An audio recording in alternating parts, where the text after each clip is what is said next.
What do you know about the braking system in your car? We're at Doug Smith Autoplex in American Fork. I'm with Brian, the service manager. It's called the ABS. How does it work? Anti-lock brake system. Anti-lock brake system. Anti-lock brake system. It works, the way it works is basically if the wheel starts to lock up, it's going to go in. If you think about the old cars where you had to kind of pump your brakes so you didn't lock them up, basically it's doing that for you. And it'll automatically pump that brake for you. I remember when those cars started coming out with the ABS and people would say, don't do the pumping because it does the work. Hold your foot on it. And it's not just in wintertime, you're talking about all year round. Even on dry pavement, if you start to hit the brakes real hard and rather than locking up your tires, it's going to start pumping itself on there for you so it won't. Also works with the traction control system inside. So the traction control, if you start losing a wheel, it starts going too fast, it's going to send the braking to that one, slow that one down, send traction to the other ones as well. All goes off a sensor. There's a sensor in each tire.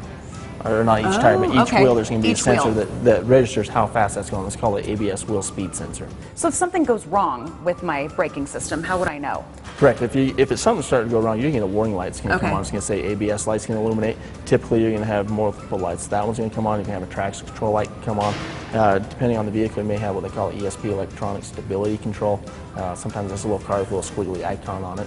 It's going to come on and let you know. If the light's on, they'll shut the system down, so it's not going to work. So you want to get it in and get it checked right away. You sure do, because braking's important, even though you like to go fast. Absolutely. Okay, you gotta go fast, but you got to stop quick. You sure do. So every car basically has this now, don't they? All modern cars now have the anti-lock brake system and the traction control system. And it makes it safer for you on the road. Absolutely. If you're cruising down the road, even on dry pavement or on the wet or in the slippery, slushy snow, you start to lose traction on there, it's going to go through and it's going to apply the brakes to where it needs to, send traction to the tire that needs it as well, kind of straighten you back out, keep you going straight on the road. Is there a way you should be pushing the brake? I mean, you see people driving, some people love to slam on their brakes, some people brake slowly. Is there like a recommended way to brake? You know, as far as that goes, every situation is going to be different. Obviously, traffic's coming real fast, so you're going to want to brake real hard so you do come to that complete stop. If you're just in normal traffic, you're trying to come to that stop sign, lighter braking is going to be the best thing to do. Think of that grape underneath so you don't smash it. That way your brake pads are going to last a lot longer.